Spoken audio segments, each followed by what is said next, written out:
नमस्कार। इस बहुत ही विशेष कार्यक्रम में आप सभी दर्शकों का बहुत बहुत स्वागत है। मैं हूं असीम मिश्रा। जैसा कि आप सभी जानते हैं कि बीते दिनों प्रधानमंत्री नरेंद्र मोदी ने अपने मन की बात कार्यक्रम में तमाम देश की जनता से एक अपील की थी, और अपील ये कि 1 अक्टूबर को आप सभी लोग जहां भी हैं स्वच्छता के कार्यक्रम में आप हिस्सा लें। क्योंकि हम जानते हैं कि ठीक उसके अगले दिन 2 अक्टूबर को देश के जो महात्मा गांधी पूज्य पिता फादर ऑफ द नेशन उनका जन्मदिन है, तो इस लिहाज से प्रधानमंत्री ने कहा था कि उनको अगर आप श्रद्धांजलि देना चाहते हैं तो सबसे बड़ी श्रद्धांजलि ये होगी कि आप अपने आसपास स्वच्छता को जो है वो बनाए रखें। स्वच्छांजलि के तौर पर आप इसको आगे बढ़ा सकते हैं। खासकर शहरी विकास की बात की जाए, शहरी विकास मंत्रालय की बात की जाए और शहरी क्षेत्र की बात की जाए, तो इस पूरे इलाके में और शहरी क्षेत्रों में स्वच्छता को लेकर बीते वर्षों में क्या कुछ काम किए गए हैं, और इस अभियान में जब प्रधानमंत्री कहते हैं कि हर कोई इसमें साथ आए, तो ये मंत्रालय की तरफ से क्या कुछ इसमें आगे कदम उठाए जाएंगे, इस पर बातचीत करने के लिए हमारे साथ इस वक्त एक बहुत ही खास मेहमान हमारे साथ जुड़ चुके हैं। हमारे साथ हैं शहरी और आवासन कार्य मंत्री हरदीप सिंह पुरी जी। सर, आपका बहुत बहुत स्वागत है हमारे इस खास कार्यक्रम में।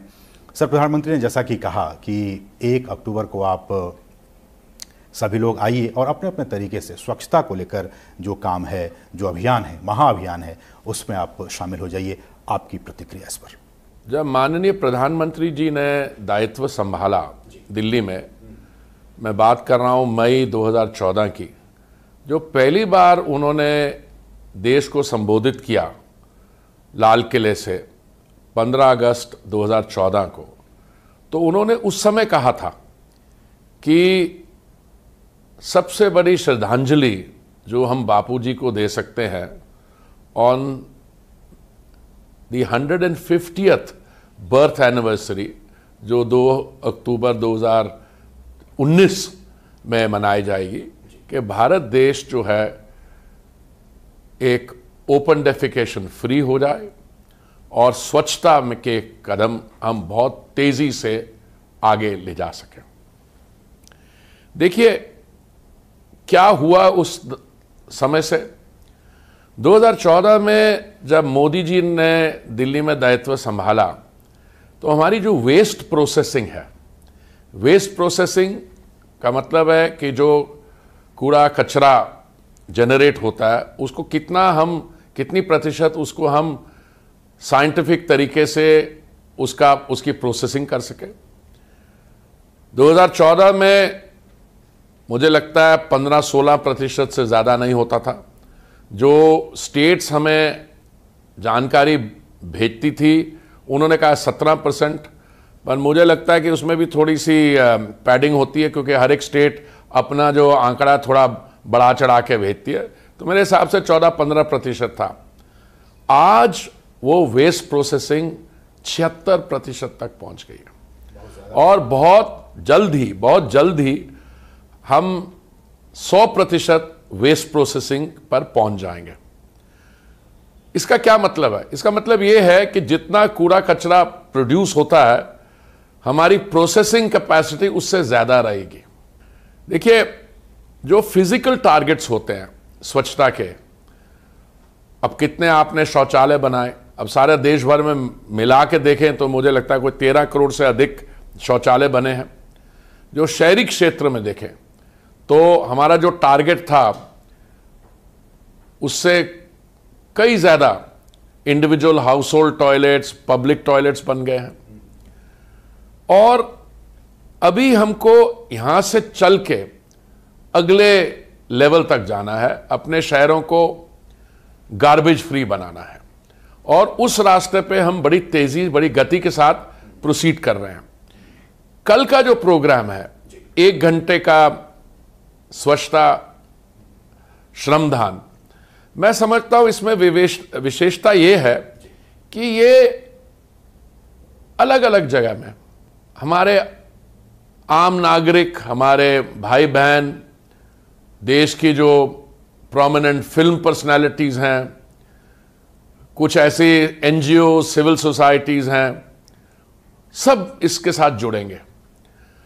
मुझे आज आपके कार्यक्रम में शामिल होने से पहले जो मैंने लेटेस्ट मुझे ब्रीफिंग आंकड़े मिला है, उसके हिसाब से हमें लगता है कि हमें जिसके बारे सूचना मिली है वो कोई 8,10,000 अलग अलग स्थान पे, वेन्यूज पे ये स्वच्छता श्रमदान की ऑफरिंग की जाएगी। बीते 9 वर्षों में हमने देखा है, चाहे वो ग्रामीण इलाके की बात हो, शहरी इलाकों की बात हो, ये प्रधानमंत्री के 2014 में जो एक आह्वान किया तमाम देशवासियों से कि ये इसमें आप शामिल होइए, स्वच्छता को बनाए रखिए, अपने आसपास स्वच्छता को बनाए रखिए, ये अब न एक जन आंदोलन के तौर पर हो गया है, इसमें हर कोई शामिल हो रहा है। तो ये जो एक जन आंदोलन के तौर पर बीते 9 वर्षों में हुआ, इसको आप कैसे देखते हैं? अगर ये सरकार का एक प्रोजेक्ट रह जाता तो मैं समझता हूं कि हमें इसमें उसका हमें वो परिणाम जो है वो नहीं मिलता। पर इसकी सफलता इसलिए हुई है कि एक गवर्नमेंट का प्रोग्राम या सरकार का प्रोग्राम एक जन आंदोलन में चेंज हो गया। देखिए, अभी जो स्वच्छता का पखवाड़ा हमने जो चल रहा है, कल तक चलेगा, परसों तक, उसमें 31 करोड़ लोगों ने हिस्सा लिया। अब देखिए, कोई भी साइंटिफिक तरीके से मैं आपको आज नहीं बता सकता हूं कितने लोग जुड़ेंगे हमसे। मैं आपको 1-2 उदाहरण देना चाहता हूं। जब मैंने बात की, ठाकुर जी जो सौलभ इंटरनेशनल के अब अध्यक्ष हैं, उन्होंने मुझसे ये कहा कि देखिए, हमारे यहां से हजारों लोग शौचालयों को सफाई में लगेंगे और कुछ लोग कहते हैं 50,000 लोग तो उन्हीं के होंगे। हम इसको एक श्रमदान के रूप में देख रहे हैं, जिसमें ये नहीं फ्लैश बल्ब्स, खूब सारी पब्लिसिटी नहीं, एक क्वाइट तरीके से लोग अपने दिल से a place of their choice वहां पे आके श्रमदान करें। और मुझे पूरी उम्मीद है कि ये जो एक सरकारी प्रोग्राम तो ऑलरेडी जन आंदोलन बन गया था, पर इसको अगले लेवल पे ले जाके हम अपने शहरों को ODF plus, ODF plus plus, garbage free, single use plastics को ले जाके आने वाले समय में जो भी हमारे यहाँ कमियां रही हैं और यहाँ कमियां दूर करने के बाद भी we will take it to the next higher level. एक सर बात आती है खुले में शौच से मुक्ति को लेकर, आपने भी इसका जिक्र किया, ODF की बात की हुई, ODF प्लस की बात हो रही है, जो सिंगल यूज प्लास्टिक है उस पर किस तरह से हम उसको रोक लगा सकें। इन तमाम चीज़ों को बीते 9 वर्षों में किस तरह से इम्प्लीमेंट किया गया और आने वाले दिनों में हमारे जो, चाहे वो शहरी इलाके हो, ग्रामीण इलाके हों, उन इलाकों में ODF, ODF plus, single use plastic, इस पर आपका क्या विजन है? माननीय प्रधानमंत्री जी ने सिंगल यूज प्लास्टिक के खिलाफ आंदोलन चलाने, उस समय कई लोग थे कहते थे कि साहब अगर हम प्लास्टिक, सिंगल यूज प्लास्टिक नहीं करेंगे तो क्या होगा। नहीं, आप देखिए, थोड़े ही समय में आप और हम भी बाजार जाते हैं कोई सब्जी खरीदने, तो प्लास्टिक की बैग अभी भी यूज हो रहा है। मैं ये नहीं कह रहा हूं कि एकदम हो गया, क्योंकि एकदम बैन नहीं लगा है, कि आप प्रोग्रेसिवली अपने टारगेट्स को रियलाइज करना चाहते हैं। बट जूट के बैग्स यूज हो रहे हैं, लोग लेके जाने लगे हैं। मैं जब ट्रैवल करता हूं और मुझे कुछ मान लीजिए अखबारें ले जानी है साथ में, I have a jute bag. और देखिए, अगर एक बारी जनता अपना मन बना ले तो स्वच्छता का जो आंदोलन है उसमें हमें सफलता मिलेगी। पर हम चैलेंज को, जो हमारे सामने समस्या है, उसको हम अंडर एस्टिमेट नहीं करना चाहिए। इतना सिंगल यूज प्लास्टिक का दुरुपयोग हुआ है, मैं शब्द बड़े इस्तेमाल ध्यान से कर रहा हूं, कि हमारे जो ओशंस हैं, हमारे समुद्र हैं, उनमें इतना, जैसे जितना एक पूरे देश का साइज होता, इतना बड़े साइज में वो ओशंस में ये प्लास्टिक फ्लोट कर रहा है, जिससे मरीन लाइफ को हानि पहुंचती है, बाकी फॉर्म्स ऑफ लाइफ को हानि पहुंचती है, और इसमें जो टॉक्सिसिटी है। तो देखिए, देश के प्लैनेट को, ये सारी क्लाइमेट चेंज की जो अभी हम लोग काम कर रहे हैं, माननीय मोदी जी ने जो कदम उठाए हैं, इस सब में अभी काम और भी बाकी है। ऐसे में सर, एक चुनौती जो मुझे समझ में आ रही है कि आने वाले सालों में, खासकर 2047 की बात जब होती है कि भारत एक विकसित देश बन जाएगा, ये संकल्प है, उसको सिद्धि तक पहुंचाना हम सब की जिम्मेदारी है। लेकिन 2047 तक ये कहा जा रहा है कि जो शहरी आबादी है वो अभी 46 करोड़ के आसपास है, वो लगभग 87-88 करोड़ के आंकड़े को टच कर जाएगा। ऐसे में जो स्वच्छता है, शहरी स्वच्छता और साफ सुथरा रखने की चुनौती, ये एक बहुत बड़ी चुनौती होगी। 1947 में जब हमने एक आज़ाद इंडिपेंडेंट कंट्री का रूप लिया, तो उस समय हमारी जनसंख्या कोई 35 करोड़ थी टोटल। उस 35 करोड़ जनसंख्या में कोई 17% हमारी शहरी आबादी थी। ज़्यादातर हमारे जनता ग्रामीण क्षेत्र में रहा करते थे। आपने कुछ आंकड़ा लिया कितनी है इस समय उस थिंग, वो तो असली पता तो तभी लगेगा जब सेंसस आएगा जल्दी अगले 1-2 साल में, 2021 के। हाँ, वो सही बात है आपकी, पर आप ये मान के चलिए 2030 में, 2040 में ये हमारी जो अर्बन जनसंख्या है ये 60 करोड़ 80 करोड़ तक भी जा सकती है। तो आपकी बात बिल्कुल सही है। इसलिए हमें जो अर्बन इम्यूनिटीज़ हैं, स्वच्छता से लेके आवास, रेंटल हाउसिंग, अर्बन ट्रांसपोर्ट, सब पे ध्यान रखा। और मैं सिर्फ आपको यही कहना चाहूँगा कि इस पर दबा के काम हो रहा है। मैं आपको अर्बन ट्रांसपोर्ट का एक आंकड़ा दे दूँ। जब माननीय वाजपेयी जी प्रधानमंत्री थे तो ये मेट्रो सिस्टम की शुरुआत हुई थी। उस समय से मिलकर आज 860-870 किलोमीटर हमारे देश भर में मेट्रो सिस्टम है। आज हम दुनिया में 5वें स्थान पे हैं, पर हमारे यहाँ 980 किलोमीटर मेट्रो लाइन पे काम हो रहा है। और बहुत जल्दी जब ये कंप्लीट हो जाएगा काम, मैं अगले 1-2 साल की बात कर रहा हूँ, मैं बहुत लंबी बात नहीं कर रहा हूँ, तो हम दुनिया भर में, हमारे यहाँ भारत का मेट्रो सिस्टम विश्व भर में दूसरे स्थान पे होगा। चीन, भारत, उसके बाद अमेरिका। मुझे तो लगता है हम एक विकसित देश 2047 से पहले ही बन जाएंगे।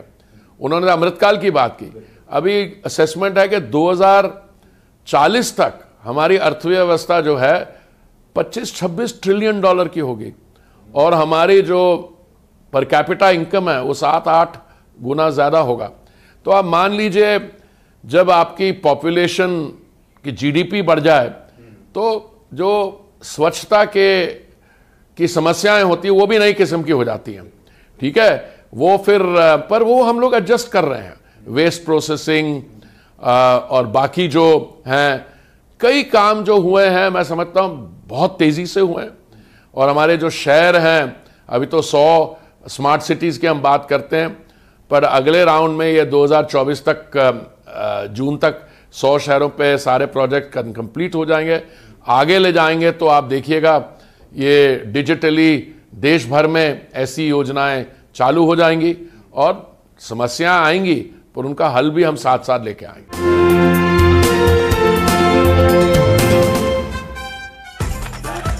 मैं क्या जी, सब जानते हैं, जहां दिखे मारियो, अपना समझ के खा लियो।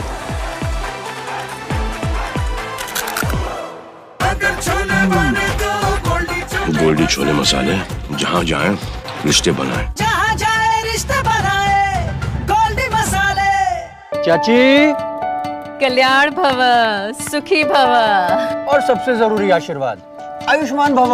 वो तो मोदी सरकार सबको दे रही है। देश के धनी आदमी जिस प्रकार से आरोग्य की सेवा प्राप्त कर सकते हैं, अब मेरे देश के गरीब को भी वही सेवाएं उपलब्ध होनी चाहिए। शुरू हो रहा है आयुष्मान भव अभियान 17 सितंबर से। आयुष्मान आपके द्वार का तीसरा चरण। मोबाइल से ही बन जाएगा आयुष्मान कार्ड। आयुष्मान मेला आयोजन, जहां कई बीमारियों की होगी मुफ्त जांच और इलाज। अंगदान शपथ पंजीकरण, जिससे हमारे बाद भी किसी और को मिले जीवन। रक्तदान शिविर और आयुष्मान सभा का आयोजन। इन सुविधाओं का लाभ उठाने नजदीकी आयुष्मान हेल्थ और वेलनेस सेंटर पर जाएं। अब होगा जन जन आयुष्मान। मैं क्या जी, सब जानते हैं, जहां दिखे मारियो, अपना समझ के खा लियो।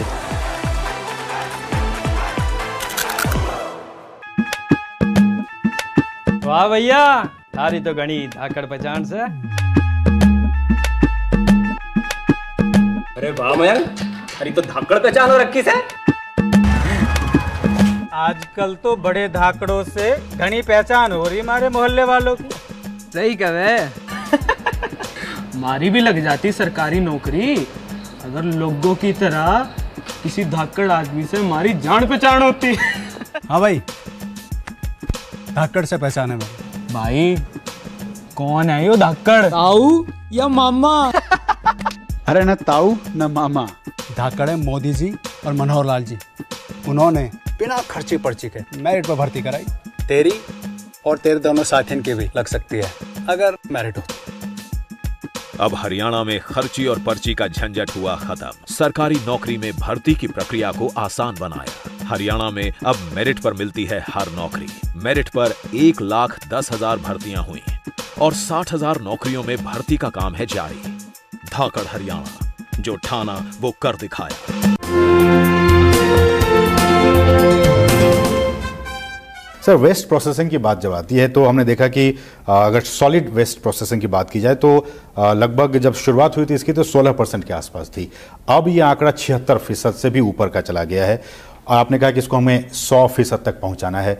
क्या कुछ इसके लिए प्लानिंग और कैसे इसको आप आगे बढ़ाएंगे? कॉन्फिडेंस के साथ आपको कहता हूं कि आने वाले समय में 100% हो जाएगी, क्योंकि this is work in progress. Already investment हो चुकी है। देखिए, लैंड स्टेट सब्जेक्ट है, हमें भी इनकरेज करा, पर लोगों को अब समझ आ गई है। इससे आप बाकी लाभ भी उठा सकते हैं। अब जैसे पराली की बात बताऊं मैं आपके, वेस्ट के पहले पराली जलाई जाती थी। अभी मेरी दूसरा मंत्रालय जो है पेट्रोलियम और प्राकृतिक गैस, उसमें हमने सेकंड जनरेशन एथेनॉल प्लांट बनाया है पानीपत में, जिससे पराली से हम एथेनॉल बना रहे हैं, और थर्ड जनरेशन में तो गैसेस से बनाएंगे।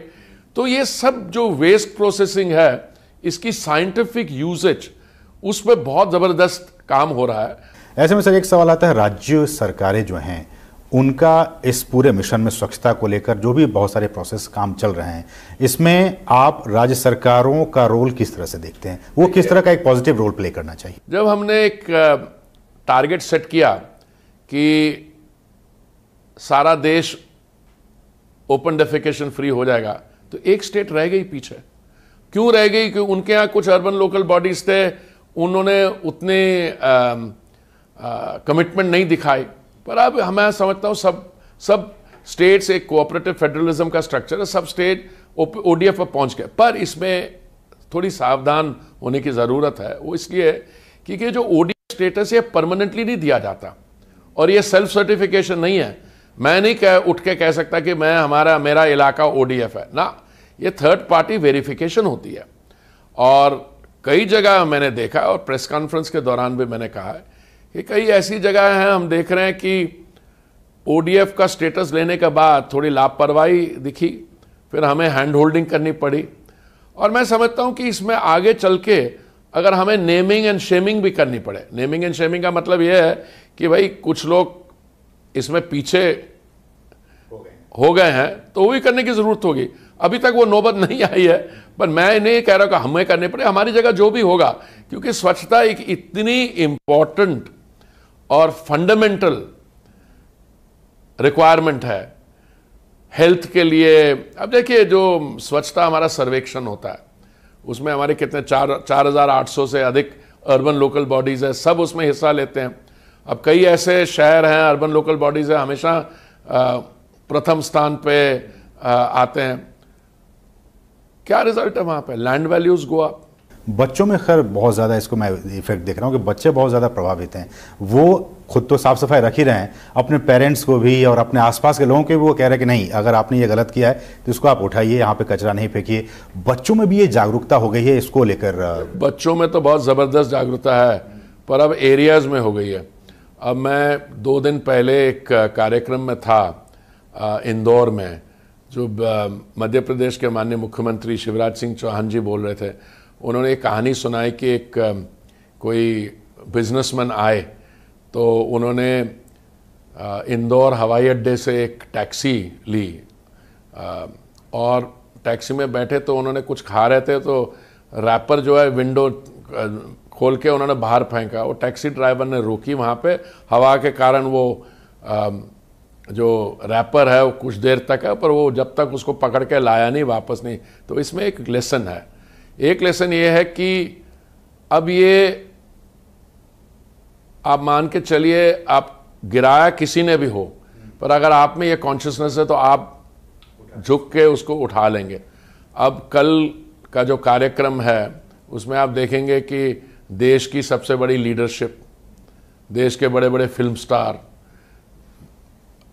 रिलीजियस संस्थाएं, उनके जो नोन चेहरे हैं वो सब झाड़ू अगर लगाने के स्वच्छता में है तो एक नई डिग्निटी आती है इस चीज से। प्रधानमंत्री खुद ही आके देखिए झाड़ू पकड़ के वो लगा रहे हैं, कितना बड़ा मैसेज इससे। देखिए 2014 में जब मोदी जी ने पहली बार ये शुरू किया, बाय पर्सनल एग्जाम्पल, मैं पर्सनल एग्जाम्पल, आप अपने घर के अंदर जो मर्जी करिए, पर्सनल एग्जाम्पल पब्लिक में उन्होंने जो किया उसका क्या इफेक्ट हुआ, वो इमेज अभी भी आपके 9 साल हो गए हैं, आपके माइंड में बिल्कुल फ्रेश है। और मैं ये जो आपको उदाहरण बता रहा था, इसमें एक और भी चीज़ है। एक तो जो टैक्सी ड्राइवर था, उबर ड्राइवर था, उसका वो है, तो मैं हमें एक और चीज़ जोड़नी चाहिए इसके साथ, उसका मीटर रनिंग था, और जिसने ये काम किया उसको ये भी पता लगेगा there is a cost to it. देखिए लिटरिंग जो एक चीज़ है, आप बाहर में जाइए किसी जगह, नो लिटरिंग, और कई तो ऐसे देश हैं जहाँ पे फाइन लगता था इस पे। हम चलिए उस नौबत पे नहीं पहुंचे हैं, पर अगर कोई बेशर्मी के साथ ये करेगा तो मैं समझता हूं कि फाइन भी लगाना पड़े। पर हम, मुझे लगता है कि हमारे बहन भाई जो, उनको जरूरत नहीं पड़ेगी, एक बिहेवियर चेंज हो गया है। सर, आखिर में आपसे ये जानना चाहेंगे कि आने वाले दिनों में आपके मंत्रालय की तरफ से और ये जो पूरा अभियान है, मेगा अभियान, क्या भविष्य देखते हैं, क्या कुछ संदेश आप देना चाहेंगे? मैं तो यही कहूँगा कि ये हमारा सौभाग्य है कि इतनी इम्पोर्टेंट योजना के साथ हम सबको ये जुड़ने का मौका मिला। और देखिए जो न्यू इंडिया है, जो ट्रांसफॉर्मेशन है, न्यू इंडिया और एक विकसित देश बनने में, ये बहुत फंडामेंटल है। अगर आप समझें कि हम टेक्निकल जितनी भी प्रोग्रेस कर लें, बाकी कर लें, और स्वच्छता ना हो, तो मैं समझता हूँ सब अंडरमाइन हो जाएगा।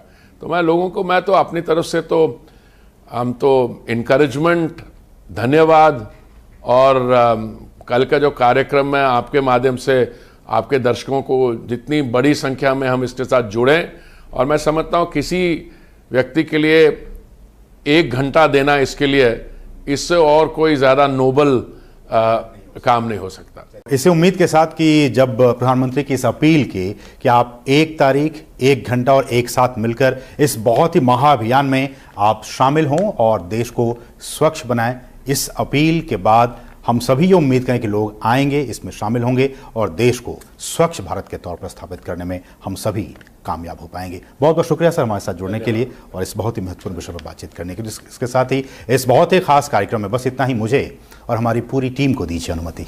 नमस्कार।